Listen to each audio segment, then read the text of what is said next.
सनातन संस्कृति का जन्म कैसे हुआ? मनुष्य ने सभ्य होना कैसे सीखा?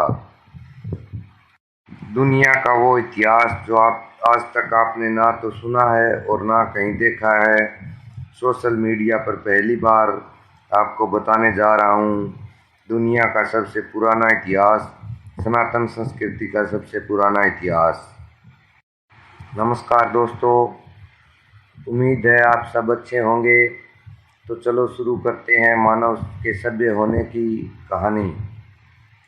आज की कहानी में मैं आपको बताऊंगा कि मनुष्य ने सभ्यता कैसे सीखी, सनातन धर्म कैसे पैदा हुआ और ये सनातन सभ्यता कहाँ से मनुष्य में आई, विवाह की शुरुआत कब हुई और ये रिश्ते नाते कैसे बने। तो चलिए शुरू करते हैं। आप सोचते होंगे दोस्तों कि ये धरती हमेशा से ऐसी थी और हमारे परिवार, रिश्ते नाते ये हमेशा से ऐसे ही थे। तो आप गलत सोच रहे हैं दोस्तों, क्योंकि जब मनुष्य शुरू में धरती पर आया तो वो जानवरों की तरह रहता था। धरती पर ज़्यादातर जंगल थे और वो सारे काम जानवरों की तरह ही करता था।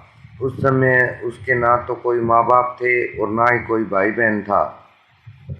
इस धरती की रचना के बारे में तो अलग अलग धर्मों और वैज्ञानिकों का अलग अलग मत है।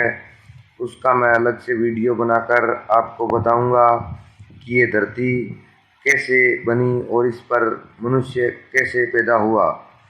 लेकिन अब मैं आपको मनुष्य के सभ्य होने की कहानी बता रहा हूँ, तो सुनिए।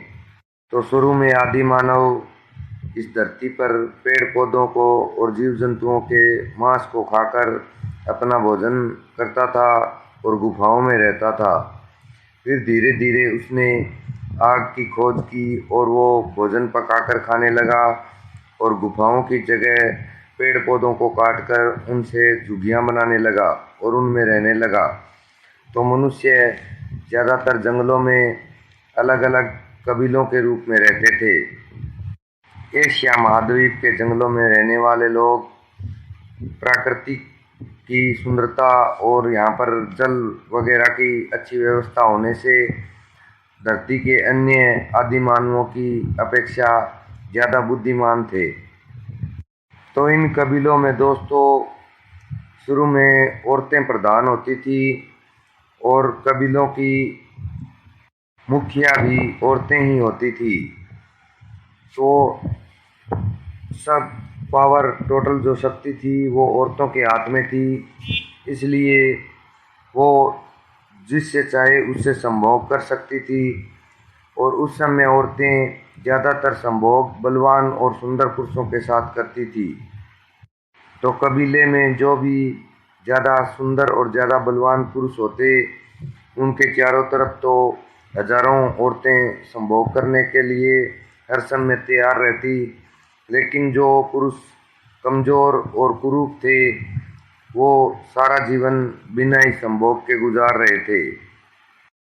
इस तरह से कुछ पुरुष तो जल्दी ही कमज़ोर होकर मर जाते और कुछ पुरुष लंबा जीवन जीते, लेकिन वो संभोग का सुख नहीं ले पाते। ऐसा करते करते मनुष्य थोड़ा और धीरे धीरे सभ्य हुआ और उसने धरती, अग्नि, आकाश, सूर्य और आकाशीय बिजली की पूजा करनी शुरू कर दी थी।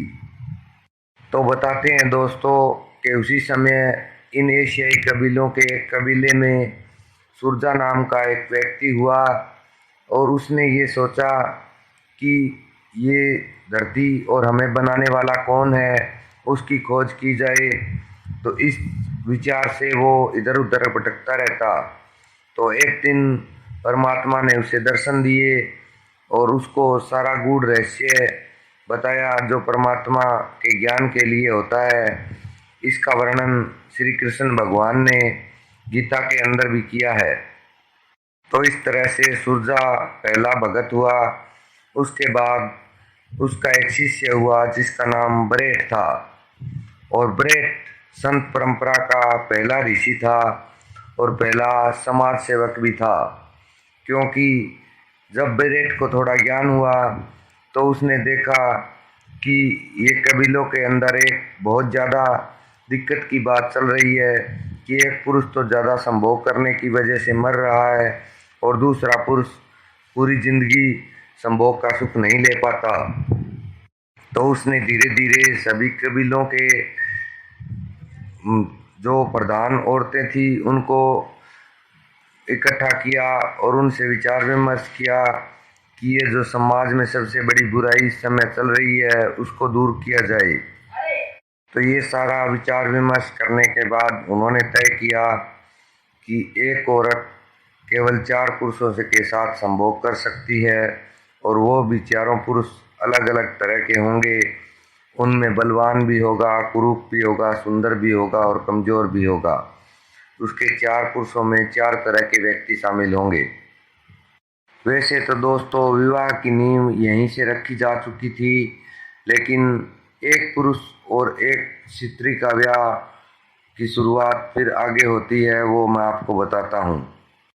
तो इसके बाद धीरे धीरे सभी कबीलों ने यह तय किया कि एक औरत सिर्फ 4 पुरुषों के साथ संभोग कर सकती है और ये नियम सभी कबीलों के अंदर लागू हो गया। इस तरह से आदि मानव अपना जीवन जीने लगे और फिर बड़े ऋषि जाकर पहाड़ों में रहने लगे। और दोस्तों अब यहाँ से शुरुआत होती है शंकर भगवान की। शिव कौन थे, उनके गुरु कौन थे और उन्हें आदि योगी क्यों कहा जाता है और शुद्ध विवाह की परंपरा कैसे शुरू हुई, इसके लिए मैं एक दूसरी वीडियो बनाऊंगा। अगर आपको ये वीडियो अच्छी लगी हो तो प्लीज़ सब्सक्राइब करें मेरे चैनल को और वीडियो को ज़्यादा से ज़्यादा शेयर करें और दूसरी वीडियो मैं जल्दी आपके सामने लेकर आऊँगा। धन्यवाद दोस्तों।